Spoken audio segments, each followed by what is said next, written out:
Seja muito bem-vindos ao Mesa de Debates. Aqui quem está falando é o Guilherme. Vamos dar continuidade aqui na nossa programação da semana, trazendo os debates das eleições 2024, né, conversando com os candidatos, seja a prefeito e também a vereador aí para poder fazer principalmente o debate político.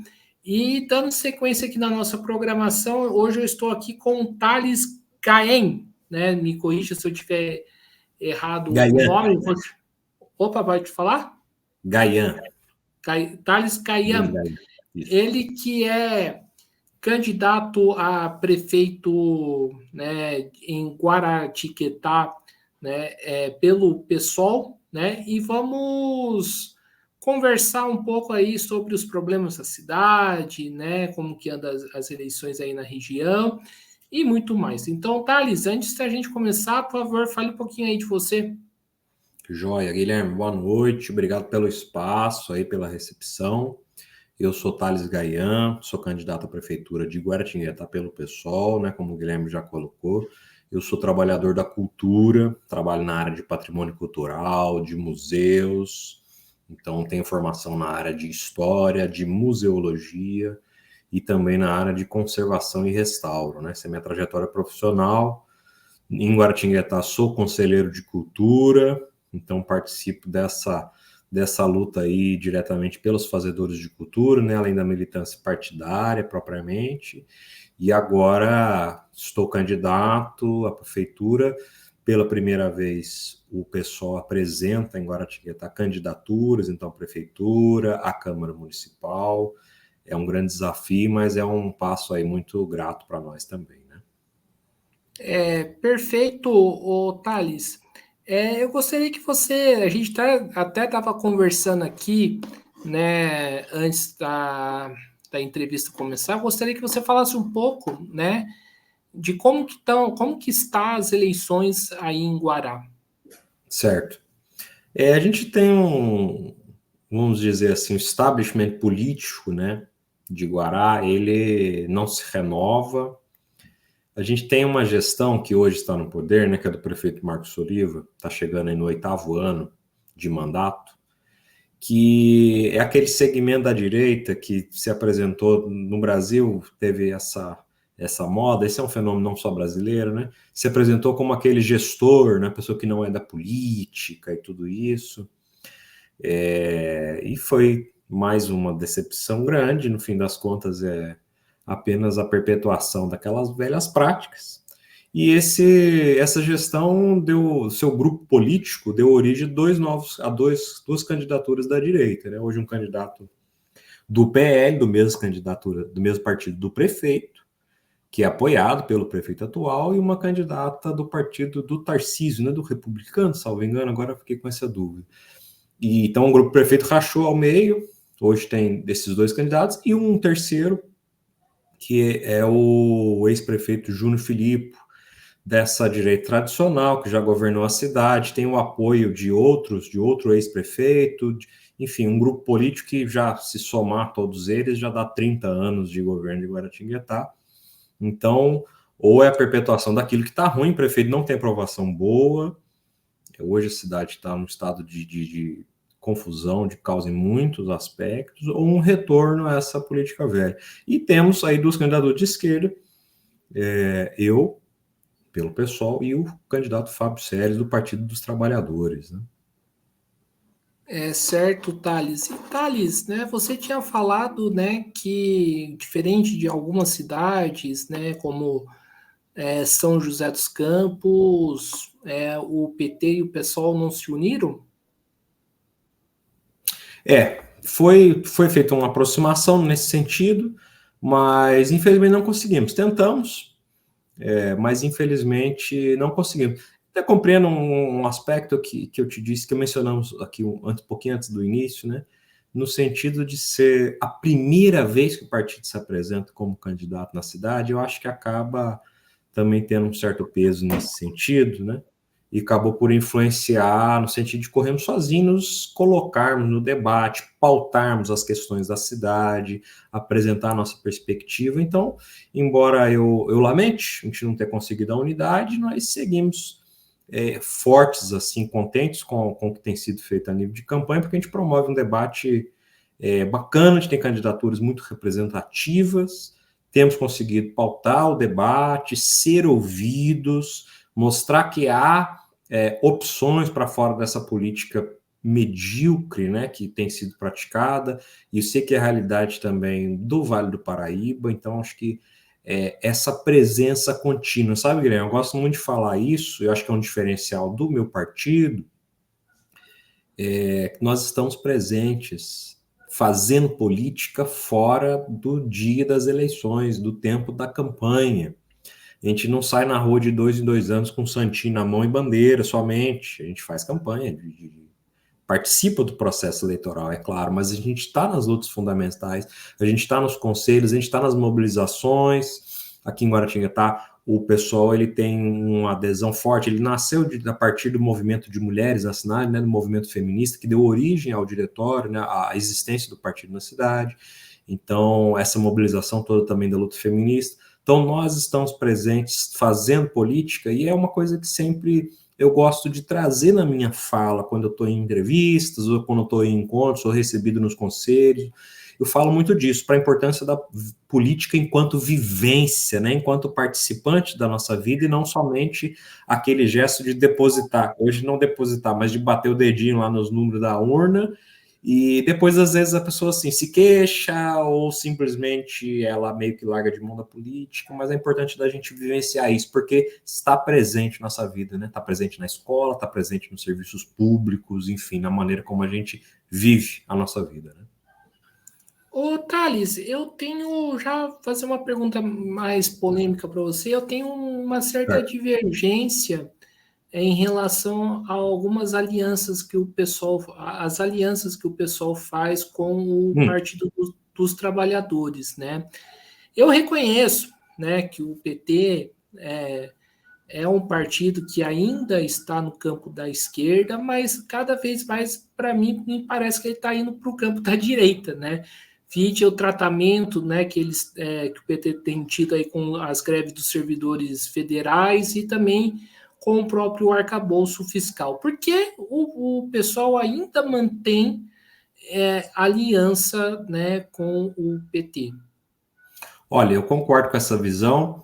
Eu acho que hoje, no âmbito federal, o pessoal tem uma posição de declarar o apoio, de ser parte da base aliada do governo, mas com independência. Isso é muito nítido observando a maneira como se comporta a nossa bancada, né, no parlamento. Mas eu concordo com a análise. Por outro lado, entendo que é estrategicamente importante também, quando interessante, buscar essas alianças, no sentido que hoje é uma ofensiva muito grande da extrema-direita, essa presença. Mas a diferenciação é fundamental, Guilherme. Eu acho que eu entendo a sua colocação no sentido de que, primeiro, não é à toa que o pessoal nasceu como partido, a partir dessas próprias colocações. Essa questão do Partido dos Trabalhadores, né, no governo Lula lá atrás, de se colocar como conciliador, de ter feito propostas que são contrárias ao interesse aí da classe trabalhadora. Hoje, essa questão dos servidores públicos federais é muito nítido, então a gente tem técnicos administrativos, professores com 0% de ajuste, então certamente são questões que eu não defendo. A gente vê a figura do presidente Lula, que é uma figura assim, muito grande da nossa política, mas de fato se notabiliza por ser aí um conciliador de interesses aí da grande burguesia, de interesses econômicos, da Faria Lima e tudo isso, né? Então, nesse sentido, eu entendo perfeitamente que tem que fazer a diferenciação, mas ainda reconheço quadros importantes, né? A presença efetiva e a importância que é inegável do Partido dos Trabalhadores. Mas sim, acho que essa diferenciação é importante e algo que também participa tá na nossa perspectiva, na nossa formação dentro do pessoal, de colocar essas críticas, né? Eu me lembro mais no começo do ano, uma coisa aí dentro do campo simbólico político, mas que eu acho muito importante, muito sendo uma pessoa, sendo ainda um historiador, né? Foi esse silêncio do presidente Lula em relação a rememoração do golpe de 64, né? Foram 50 anos, 60 anos, perdão, que se passaram do golpe de 64, nesse ano de 2024, e o presidente cancelou as comemorações, né, protelou muito o retorno da Comissão de Mortos e Desaparecidos. Então, são esse tipo de atitudes, né, conciliação com os militares, conciliação com a burguesia, que eu acho que realmente me aborrece, de toda maneira. Mas o partido ainda tem sua importância, e creio que ainda tem bons quadros, né? Mas é importante ter um olho atento em relação a isso e demarcar o que é o nosso posicionamento, nossas visões e, sobretudo, a nossa independência em relação a isso, dizendo isso como um militante do PSOL, né? Ô, Thales, última pergunta em relação a esse assunto. Hoje, né, você vê a esquerda brasileira, o PSOL e o PT se enfrentando com a extrema-direita, porque, assim, eu vejo uma extrema-direita crescendo e uma esquerda meio apática, né, com o crescimento da extrema-direita, né? Tem o Bolsonaro, agora tem o Marçal, vai se criando monstros e a esquerda apática. Hoje você vê, né, o PSOL e o PT se enfrentando contra essa extrema-direita? Há certamente esse enfrentamento. Eu acho que o que acontece às vezes, com maior ou menor sucesso nesse sentido. Eu entendo, tem uma coisa que aconteceu, eu creio que vamos dizer, esses anos do governo do Partido dos Trabalhadores no Brasil, que vamos dizer, se institucionalizou, né? Colocou no espaço de poder ali, se acomodou dessa maneira. Há muita discussão houve o afastamento das suas bases, né, daquilo que deu origem ao partido lá atrás, dos sindicalistas, das comunidades eclesiais, por exemplo. Esse é um fenômeno. E essa ascensão da extrema-direita, num passado mais recente, ela colocou uma parcela considerável da esquerda no Brasil nesse local da institucionalidade. Então, aquilo que a esquerda no passado se colocava da rebeldia, né, do contrário ao sistema, hoje a extrema-direita, na verdade, sequestrou esse discurso e se dizem contra um sistema. Se dizem contra o sistema, mas na verdade o que querem é perpetuar esse sistema de exploração cruel e tudo. Então, o que acho que falta, e que eu tento, sinceramente, também colocar na minha disputa política, na maneira como eu me coloco politicamente, é de pautar. Porque não basta a gente estar numa posição de defesa da democracia e de institucionalidade. A gente precisa pautar as questões, efetivamente. A gente tem que partir para cima, vamos dizer assim. Não tem que ficar nesse espaço de resistência, né, que é uma palavra muito usada nesse âmbito da militância de esquerda, mas, pelo contrário, a gente tem que pautar as discussões, a gente tem que estar acima disso. Mais do que nesse espaço de resistir, de passividade, de se colocar à frente. Claro que é muito simples falar, né, como eu estou falando, porque hoje há grandes desafios, como quando surge essa gente delinquente, como o Pablo Marçal ou como o Bolsonaro, que se baseiam única e simplesmente na agressão, em falar absurdo, em falar mentira 24 horas. Há uma dificuldade em você conseguir retorquir isso, conseguir fazer uma resposta eficaz. Tem comunicadores e políticos que têm um maior sucesso em relação a isso. Outros não. Tem um candidato a vereador em São Paulo, tem acompanhado, que é o Júnior Freitas, né? Pessoa que é muito combativo, assim, combater a maneira como a extrema-direita fala. Eu acho que tem que, sim, apontar a mentira, a delinquência, a crueldade, e mostrar que, justamente, que a gente tem que se colocar contra um sistema que ele é unicamente construído, arquitetado para exploração. Então, para gerar aí um exército de gente desempregada, uma população de rua que cresce de maneira assombrosa, né? Claro, é uma chaga humana, uma tragédia colossal na capital, mas um fenômeno que a gente observa, por exemplo, no Vale do Paraíba, né? Um grande crescimento dessa população. Então, entendo, sim, é desafiador esse processo. Eu vejo que há iniciativas aqui com maior sucesso ou com menos, mas o mais importante é nesse sentido. Nós precisamos pautar e se diferenciar disso, né? E sendo combativo, com toda certeza. Saindo do lugar de bom mocismo, assim, muito amor e bom mocismo, mas também de ser combativo quando necessário. Perfeito, Thales. Agora vamos falar um pouco aí dos problemas da cidade, né? E você falou que é um cara que tem muita relação, né? Que tem a sua área ligada à cultura, né? Como que você faz uma avaliação aí, né? De como está sendo levada a política cultural de Guará? Em relação à política cultural. Hoje, veja bem, acho que tem uma coisa que é realidade em outros locais também. A visão do atual prefeito, né, da atual gestão sobre a cultura, ela está muito nesse universo de que o dispêndio, o recurso que você vai despender em cultura, ele é um gasto a fundo perdido. É um dinheiro que você vai tirar do bolso ali do tesouro e vai ser queimado. Ele não vai trazer retorno. Quando efetivamente tem assim, pesquisas que vão demonstrar isso. O dinheiro que vai para a cultura, seja o aporte direto que o Estado faz, seja o dinheiro da lei de incentivo, ele vai trazer um retorno econômico considerável, vai aquecer, né, o mercado, ele vai trazer o setor de serviço para cima, tudo aquilo, traz um grande retorno. Fora o retorno humano, que é grandioso em relação a isso. Então você tem muito essa cultura. Por sorte, a gente tem aí, embora a gente tenha gestores hoje, então a administração da Secretaria da Cultura, pessoas que têm um certo trato, um certo conhecimento, então consegue fazer o mínimo funcionamento, mas um recurso muito, muito, muito, muito diminuto para tocar a pasta. Então hoje é muito problemática essa questão. E tem um outro caso, veja, Guaratinguetá é uma estância turística, né? Tem esse título que o Departamento de Estâncias do Estado de São Paulo ele concede, como por exemplo a Campos do Jordão e Cunha, né?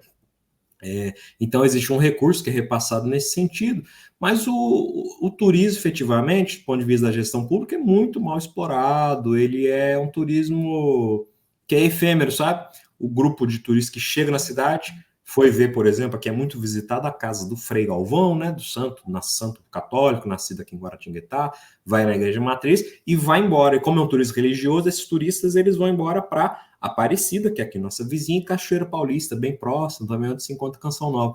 Não há hoje uma infraestrutura de cultura e de turismo que seja capaz de reter esse meio. Estou estendendo um pouco para fora da cultura aqui, porque eu entendo que há uma relação, e vou dizer para você em relação ao turismo, que é algo que eu acho que é importante, de ter uma gestão efetiva e proteção, sobretudo, ao patrimônio histórico da cidade. A gente tem um casario ainda preservado assim do início do século XX, do final do século XIX, muito bonito, eclético, né, aqui na cidade de Guaratinguetá, e que está sob ameaça constante, porque não foram feitas iniciativas efetivas de proteção a esse, sendo que já existe legislação nesse sentido, já existe uma lei de patrimônio votada aqui em Guaratinguetá, e a gente tem um caso recente, o Guilherme, não sei se chegou ao seu conhecimento, que foi no final do ano passado, o desabamento do nosso teatro municipal, prédio que também abrigou a prefeitura durante muitas décadas, um prédio tombado a nível estadual, então tombado pelo Condefat, né? E que foi abandonado simplesmente pela municipalidade. A gestão deixou lá 10 anos sem trocar uma telha, sem limpar uma calha, sem passar uma vassoura sequer. E o que levou ele, uma construção que é frágil, né? A umidade, as intempéries, e acabou por ruir. Então, talvez foi aí um ponto alto, muito infeliz nesse abandono de muitos anos com o nosso patrimônio cultural. E acho que para completar, poderia falar muitas coisas, mas para completar, falar essa última que eu acho importante, é um fenômeno também recorrente no país, que é a dificuldade dos fazedores de cultura em se virarem aí com os editais, com as leis de incentivo. Isso é uma coisa que chegava muito pouco no interior, sabe, Guilherme? Essa coisa como a gente tem hoje aí a Lei Aldir Blanc, a Lei Paulo Gustavo, no tempo da pandemia, justamente, né, que foi pela primeira vez que surgiu a Lei Aldir Blanc, é que chegou um recurso federal que teve capilaridade de chegar diretamente no município. Só que a maioria dos fazedores de cultura teve e continua tendo muita dificuldade com isso. E eu acho que aqui também a nossa gestão não conseguiu atender a contento no sentido de fazer uma busca ativa, de procurar os fazedores, de explicar, de promover formações, justamente para trazer esse recurso. Primeiro, para dar dignidade para o trabalhador da cultura, conseguir arrecadar um recurso para realizar seu projeto, para ter sua renda, é claro, mas também para trazer política de cultura para a cidade e aquecer também a cidade nesse sentido, movimentar, né? Alguns, acho que dos desafios aí que nós temos na área da cultura, sabe? Ô, Thales, você toca num assunto bastante importante, né? Da visão, né, que muitos têm de que cultura seria um gasto, uma coisa supérflua que o Estado não deveria se investir.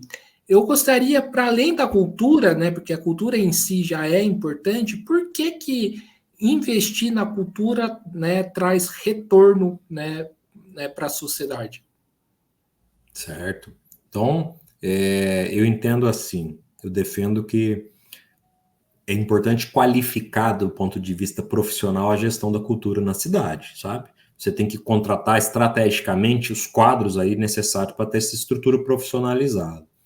A partir disso, fornecer condições que a secretaria consiga dar amparo, né? Primeiro, para gerenciar os espaços públicos de cultura, para você conseguir atender os fazedores de cultura, para ter um diálogo, né? Ontem eu estive justamente aqui com a organização das escolas de samba do Guaratinguetá. Guaratinguetá tem um carnaval de escola de samba que é muito rico, muito interessante. Então, ontem eu estive com os diretores das escolas e a gente falou muito sobre isso. Eles se reclamam muito de uma dificuldade de diálogo justamente com a prefeitura. Manda um ofício, não responde, manda um zap lá para o outro não responde. Então, por que é importante? Olha só, você vai investir trazendo renda para o setor de cultura, movimentando a cidade. Então, você vai ter não só os fazedores de cultura, ou seja, os artistas, né, os atores, artistas plásticos, músicos, pesquisadores, aí é uma gama muito ampla de coisas.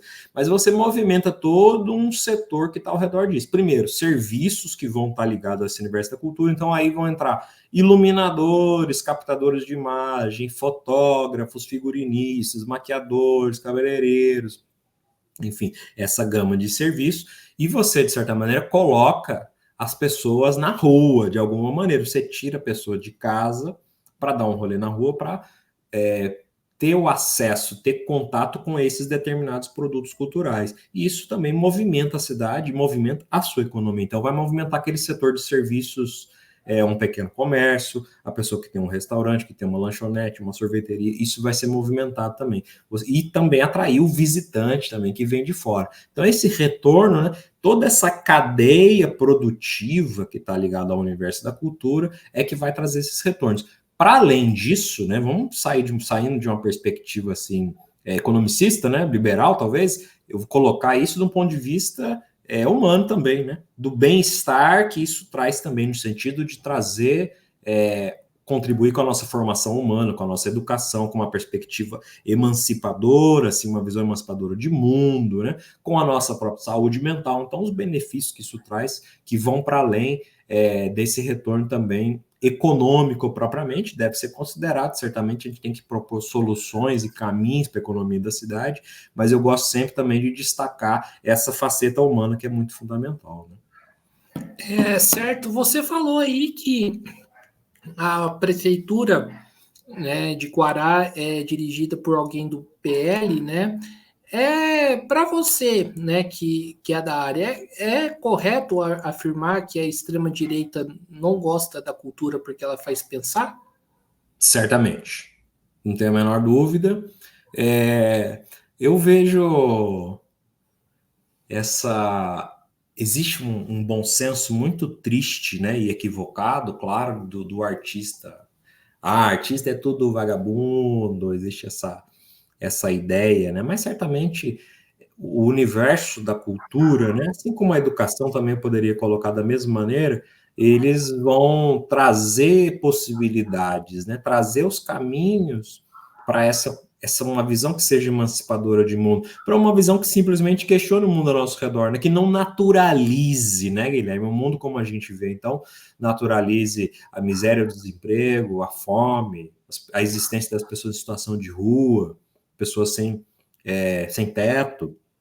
Então, não é somente em uma formação política, né, especificamente, mas quanto mais a gente adentra nesse mundo, a gente passa a questionar, e certamente esse é um dos elementos. A cultura que a extrema-direita vai, muitas vezes, beneficiar é uma cultura que vai ser escapista, né, ou uma visão diferente. Pense só, uma visão de história, né, ou de patrimônio, que é aquela visão de manutenção do status quo. Veja bem, porque você pode ter uma perspectiva de cultura que não é questionadora, emancipadora. Pelo contrário, ela reforça essa autoridade do status quo. Então, como é que essa relação, por exemplo, com a nossa memória, com a nossa história?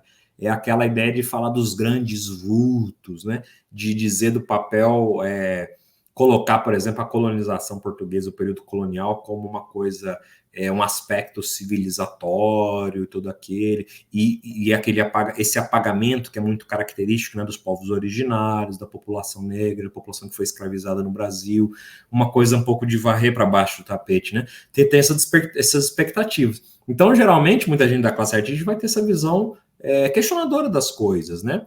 No sentido de fazer um reexame, de trazer uma perspectiva que seja emancipadora e questionadora. Então, certamente, a extrema-direita rejeita isso com toda certeza. É uma perspectiva muito mercantilista, mercantil, de você só dar valor àquilo que você consegue botar uma etiqueta de preço nela, né? É uma perspectiva de consumo, de lucro, e que, consequentemente, ela é desumanizadora. Então, acho que é um pouco isso, sim. Perfeito. E Lucas não, Thales, vamos falar aí de outras áreas, né?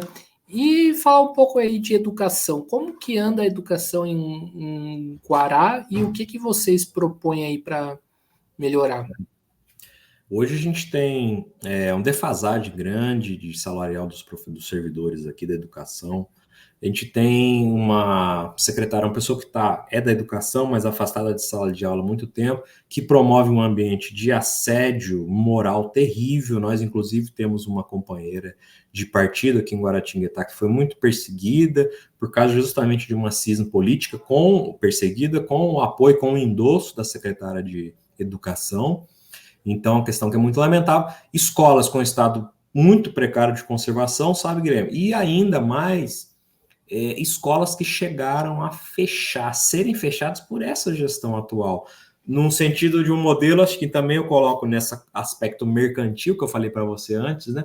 No sentido de centralizar, né? Certas unidades escolares centralizaram a grande região dos estudantes da cidade e algumas escolas foram fechadas, ficaram locais abandonados completamente. Então, equipamento público que um dia abrigou ali uma comunidade escolar, escolas rurais que foram fechadas. Então é um regresso mesmo, sabe? É um retorno, um atraso muito grande, mesmo em relação a pequenas conquistas das últimas décadas. Então, nesse sentido, é muito lamentável. Você tem um lobby privado também, que um dinheiro entregue a empresas assim de caráter muito duvidoso para fazer informações que não atendem o interesse efetivo, né, da categoria. Então, são algumas das questões aí que poderia dizer. Eu valorizo muito no sentido de valorizar o servidor público e de ter o servidor público como partícipe também da política pública. Então, dá sempre uma preferência nos espaços de gestão, né, nos cargos de confiança, nesses espaços, ao servidor que conhece a realidade da sala de aula, que está ali na ativa, né? Não uma pessoa que é burocrata de arranjos políticos e tudo isso, mas uma pessoa que vivencia aquela realidade justamente para encontrar os caminhos para sair dela, né? E uma perspectiva também educacional que dialogue com a cidade, né, no sentido da construção de materiais paradidáticos, de diálogo com as manifestações culturais, com a história, com a geografia também local, no sentido de fazer uma experimentação de mundo, assim, né? De um diálogo bem aproximado com a nossa realidade. Né? Isso construído, claro, dialogando com o que hoje é currículo obrigatório, com o que é também apropriado para cada formação, para as idades escolares e tudo isso. Mas acho que essas são algumas das questões que eu gosto de colocar. E, Thales, falando aí de educação, né? Como que está essa discussão, né, das escolas cívico-militares e como que o pessoal e você se posiciona perante essa discussão? Perfeitamente. Isso é uma coisa que eu gosto de trazer à tona em entrevistas. A situação aqui em Guaratinguetá foi justamente que essa atual gestão tentou trazer essa coisa criminosa que eu considero as escolas cívico-militares, o prefeito e o vice, né, que é candidato hoje, e existe um vereador que se notabilizou também na cidade por fazer essa defesa. Essas escolas cívico-militares já propostas pelo Tarcísio, né, no tempo mais recente, e que agora teve um revés no Supremo Tribunal, mas que ainda segue uma questão em aberto, né? O Supremo vai julgar a constitucionalidade disso. E felizmente, aqui em Guaratinguetá, para nossa sorte, as escolas que estavam assim com os quesitos, né, habilitadas para receber esse projeto, elas não receberam porque justamente as gestões não quiseram. Para nossa sorte, aqui em Guaratinguetá, o Guilherme, os coordenadores, diretores das escolas, eles são concursados também. Então, não é uma pessoa que está numa situação que você consegue assim tirar também num piscar de olhos para de repente fazer um arranjo favorável para a instalação de uma coisa tão cretina, né, como as escolas cívico-militares. Então, somos contrários, pautamos isso no debate da educação aqui na cidade. Eu acho que isso é uma educação completamente castradora. Ela é um desvio de dinheiro público para entregar na mão de militar aposentado, de gente que não tem capacitação absolutamente nenhuma para a educação, né?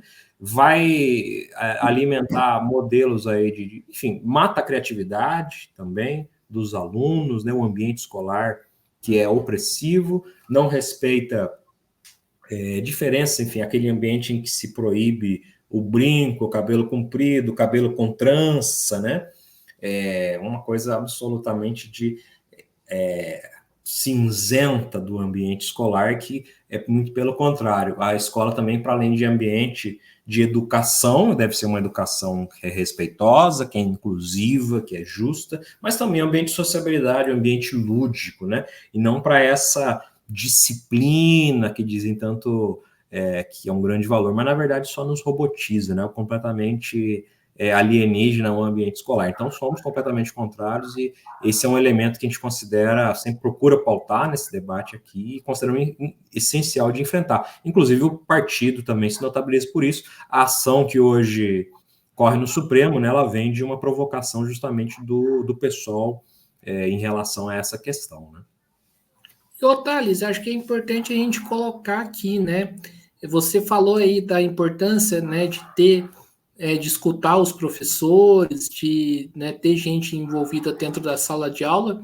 E aí, uma pergunta mais retórica que eu gostaria que você respondesse. O sujeito, o cidadão, né, para não falar outro nome, que criou essa porcaria, ele pisou na sala de aula, né, para poder saber que a escola precisa de militar. Eu já fui professor, eu sei que a última coisa que a escola pública precisa é de ter militar aposentado parasitando nela, né? Exato. Perfeitamente, cara. Isso é uma proposição.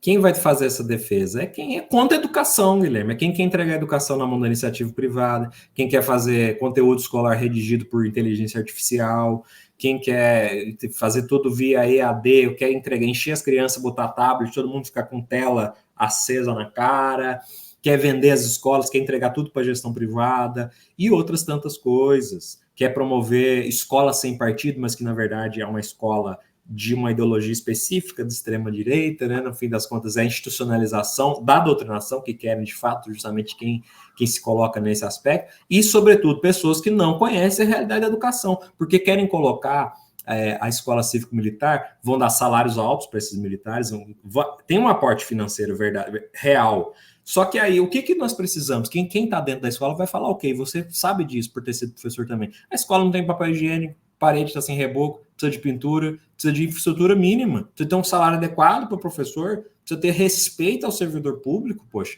precisa ter respeito, construir um currículo decentemente, né? Simplesmente investir, construir de maneira democrática isso tudo, mas são pessoas estranhas, são pessoas de um âmbito de burocracia ou de vagabundagem, ou de, enfim, de ser anti a coisa pública, pessoas que querem entregar aquela coisa pública a quem pagar mais e seja o que Deus quiser, né? E como que anda aí a saúde em Guará, ô Thales? Também é uma situação delicada. Hoje a gente tem três questões que eu gostaria de destacar. Uma é poucos médicos, uma quantidade pequena de servidores que não dá conta de atender a fila. Hoje você tem uma fila considerável, inclusive para questões onde a gente tem mais médicos disponíveis, né? Você tem atendimento, muitas vezes é um clínico geral, hoje você tem uma fila considerável, que dirá aí para as especialidades, né? Então a gente tem uma fila muito grande de consultas, a gente tem UBS, as unidades que estão com estado de conservação muito precário, estão demandando reparo, Essa é uma rede que precisa ser expandida, tá? Construir 2, 3 unidades na cidade, no mínimo, acho que para conseguir atender, primeiro, a distribuição geográfica e também a quantidade, né? O tamanho da nossa população.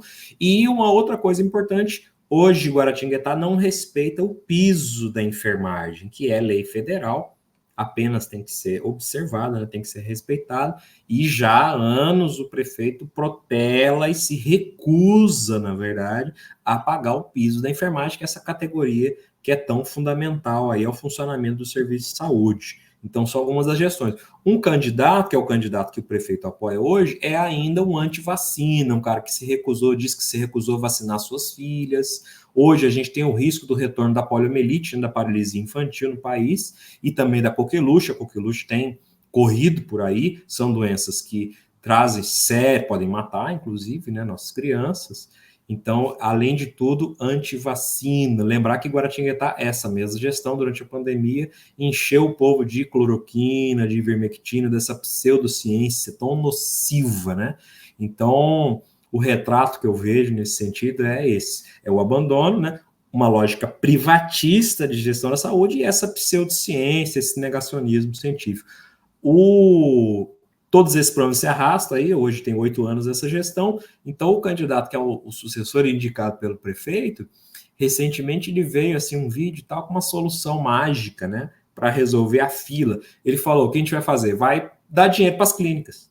Então eu vou pegar o recurso da saúde, em vez de investir no SUS, no Serviço Público de Saúde, eu simplesmente vou entregar para a mão das clínicas, vou enriquecer, na verdade, enriquecer o dono das clínicas e oferecer ali um serviço meia boca para atender a população, né? Além de ser uma solução que é uma solução fajuta, ela vem naquela depois de tantos anos, né, de gestão, e de repente vem essas soluções mágicas que começam a aparecer em tempo de campanha. Então acho que isso é um pouco alguma das questões fundamentais sobre a saúde na cidade aqui de Guaratinguetá. Assim na cara dura, tipo, vou dar dinheiro para iniciativa privada e dane-se. Tipo assim, pô, nós vamos pagar tanto para as clínicas oferecerem tantos exames e aí nós vamos zerar a fila, sabe? Mais ou menos isso que foi colocado.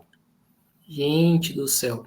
E sobre essa questão aí, do prefeito ter enchido a população de cloroquina, né? Não houve nenhuma investigação, nada desse tipo? Olha, acho que houveram denúncias nesse sentido, não sei o estado atual desse processo, né? É uma coisa que, até falando, pensando isso no âmbito geral, né? Até hoje trouxe muito pouca responsabilização, né? Essa questão da cloroquina em relação à categoria dos médicos, em relação ao governo federal. Eu acho que isso precisa ser mais trazido à luz novamente e discutido melhor, porque é um capítulo muito cruel e muito lamentável da nossa história, mas precisa ser relembrado. Pretendo agora, acho que é a oportunidade de estar em evidência nesse período também, de pautar isso, de trazer isso, porque acho que é uma coisa que nós não podemos esquecer, essa crueldade sem tamanho que foi feita com a população brasileira. E o Thales, falar um pouco aí da pauta do transporte público, né? O que vocês defendem, né, como saída para o transporte público né, e como que a prefeitura vem tratando essa questão? Certo. A gente tem hoje uma empresa que tem a concessão já de muitos anos do transporte público em Guará, recebe aí somas vultosas, né? E esse serviço, ao longo dos anos, ele foi tendo um declínio muito visível. Então, a frota envelhecida, o ônibus, aquela acessibilidade que muitas vezes não funciona, o transporte complementar aí também, transporte especial, né, que atende pessoas com deficiência, muito diminuto, o aumento da tarifa. E aí chegou um momento, agora na história mais recente, em que isso se acelerou, esse processo de defasagem. Então, o que aconteceu? Na pandemia, isso aconteceu, eu sei que em outros lugares, na cidade de São Paulo, eu sei que ocorreu isso. No tempo da pandemia, houve uma diminuição de trajetos e de horários, né? Porque muita gente em casa, aquela coisa toda. E com o retorno, essas empresas concessionárias do transporte, elas, no sentido de recuperar aquele lucro que elas deixaram de ter, né? O lucro que diminuiu nesse período, manteve a estagnação. Então, o serviço ele não retomou naquele vapor que tinha anteriormente, aquela quantidade de horários, aquele tamanho de ônibus na rua, tudo isso. Então, não tem um retorno à movimentação que existia anteriormente. a frota foi ficando mais defasada e a tarifa muito elevada. Hoje está aí 5,50, mas em Guará tem um subsídio pequeno que a prefeitura paga ainda em cima da passagem, então muito caro para o município da nosso porte, sobretudo. E o que nós propomos para isso é, primeiro, botar lupa, fazer uma auditoria profunda no contrato atual, para sanar isso, se necessário, fazer rescisão, e o mínimo que tem que ser feito é revisar os termos, botar transparência nessa planilha, no que é arrecadado em relação de subsídios, de pagamento de passagem, mas a proposta para a resolução, efetivamente, é criar uma empresa municipal de transporte, uma empresa pública de transporte, e direcionar isso para a viabilização da tarifa zero na cidade, criar um fundo municipal de transporte também para facilitar o fomento, captação de recursos para manutenção do transporte. Então, a proposta de resolução efetivamente é essa. Mas a primeira coisa, se acho que tem que ser feito logo no início, é esse tipo de contrato abusivo, com pouca transparência, que tem sido muito problemático, e é algo que o grupo político, esses grupos que se revezam no poder em Guaratinguetá, jamais vão ter o posicionamento de sequer contestar isso, né? Para eles está tudo muito bom, vão defender às vezes a tarifa zero, mas numa perspectiva aí muito diferenciada. O que eu quero é ter uma coisa que tenha controle social, tá? Que tenha tarifa zero efetiva, seja implantada gradualmente, mas que seja um norte fundamental, né? E também a valorização para outros modais, né, Guilherme? A gente tem que pensar num ônibus grande, mas também pensar num sistema que possa trazer vans, tem que valorizar também o modal das bicicletas, eu acho que é fundamental. O Guará tem um bom potencial, tem uma rede pequena ainda de ciclovias, ciclofaixas, né? E eu acho que precisa ser expandido, no sentido também da cidade ser mais receptiva a esse tipo de trânsito, e criar uma coisa que eu gosto muito de falar, sabe, Guilherme? A ideia do direito à cidade, né? Você ter direito, você ter usufruto da cidade, certamente um dos pontos aí fundamentais de resolução é um transporte público que seja digno, né? Que, sobretudo, que seja acessível para todos. Certo, Thales. Thales, recentemente, né, sempre tem uma discussão, né, de que até eu acho que esse termo é meio complicado, né, de que a esquerda, né, ela não olha para a discussão da segurança pública, embora esse termo aí precisa ser questionado. Eu queria saber de vocês, né, como que a sua candidatura e o pessoal como um todo enxerga esse tema? Certo. Aqui, a questão que a gente coloca primeiro que tem raízes aí profundas da questão da violência, né? Guará tem índices de homicídio, inclusive, muito altos, casos de feminicídio recentes, tem sido preocupante em relação a colocar aqui a realidade do Vale do Paraíba, né? Guará é um lugar que tem índices de violência muito altos. Existe uma raiz, é claro, de desigualdade social que está imanente a isso, então esse precisa ser um eixo que é fundamental para nós também, que dialoga diretamente, mas que não é uma solução imediata. Acho que há que se avançar num sistema de monitoramento da cidade, então de acompanhamento da realidade da cidade, expansão do monitoramento, para que a gente consiga... Hoje existe um sistema de câmeras, tá? Integrado, ao vivo e tudo da cidade, acho que precisa ser aprimorado, no sentido de poder fazer esse acompanhamento, fortalecer a segurança pública nesse sentido, e a criação da Guarda Municipal. Mas veja bem, Guilherme, não uma Guarda Municipal para fazer bang-bang, né? Para fazer encarceramento da população, mas uma Guarda Municipal que tenha um treinamento humanizado, com letramento racial, sem fuzil na mão, o armamento, então para fazer essa questão preventiva também da segurança pública, né? No sentido de policiamento, de amparar a população, de trabalhar junto com o sistema da Polícia Militar, a segurança estadual, no caso, então que tem um complemento nesse sentido, e de favorecer a ideia do controle social também nesses aspectos, através dos conselhos, através das ferramentas de controle social, instâncias de debate, para que a gente consiga entender as raízes da violência no aspecto geográfico da cidade. Então, o que está ocorrendo? Por que há questões evasão escolar? Por que há questões jovens que entram no tráfico de drogas? Por que há questões ligadas à violência contra as mulheres, violência de gênero na cidade. Então, mapear também essas questões e poder atacar esse problema mais de perto. Eu acho que é importante, por exemplo, a atuação do Conselho Tutelar nesse aspecto, no sentido também de fornecer esse amparo também para as crianças e adolescentes que são alvos de violência, muitas vezes alvos de ameaça de morte, tudo isso. Então, tem que ter essa sensibilidade social. Na assistência social, ela vai entrar nesse sentido. Existe uma população no nível de desamparo que é assombroso. Hoje existe, pelas estatísticas, coisa de 120 pessoas em situação de rua na cidade de Guaratinguetá, e considere que esse é um dado que geralmente é muito subnotificado. Pessoas que estão em situação de desamparo maior, muitas vezes dificuldade de ter alimentação, de ter um mínimo de dignidade, e que vão ficar desesperados, né? Então, a população também precisa ter assistência social. Pessoas que vivem em área de risco, área de alagamento, e que estão vítimas também da questão da emergência climática.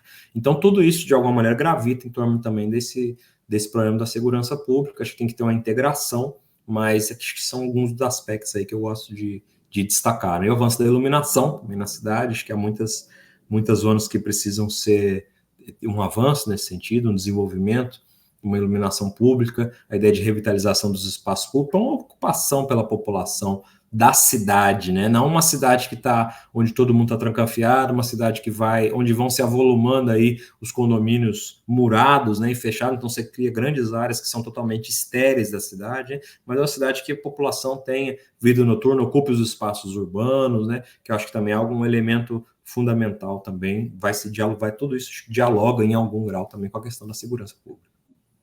Então, acho que é isso aí, pessoal. Estamos encerrando aqui mais uma entrevista do Mesa de Debates. Quero aqui agradecer a participação do Thales. Gostei bastante aí de bater um papo com ele. Passo a palavra para o Thales fazer suas considerações finais. Joia. Guilherme, novamente eu gostaria de agradecer, parabenizar pelo seu trabalho. Você faz um trabalho que é abrangente, né? Diálogo com agentes políticos aí de vários locais, então acho que é um trabalho em que eu parabenizo, valorizo muito, então agradeço pelo espaço, sigo na luta aqui por Guaratinguetá, convido quem nos assiste para acompanhar nossas redes, então procurem lá, Thales Gayan Pessoal, né? Conheço nossas proposições, conhecer um pouco da cena do debate político aqui em Guaratinguetá, conheço os candidatos e candidatas da Câmara Municipal também pelo pessoal, e é isso, agradeço muito, querido, uma boa noite também para todos que nos assistem aí. Então, maravilha. Então, mais uma vez aqui agradecendo ao Thales, também agradecendo a você que estiver nos assistindo. Peço aí que se inscreva no canal Mesa de Debates Título um pouco e acompanhe o nosso trabalho. Curta, compartilhe, comente aqui as nossas entrevistas, matérias e programas e siga a gente nas redes sociais. Nós estamos no Facebook, TikTok, Instagram e também no Quai.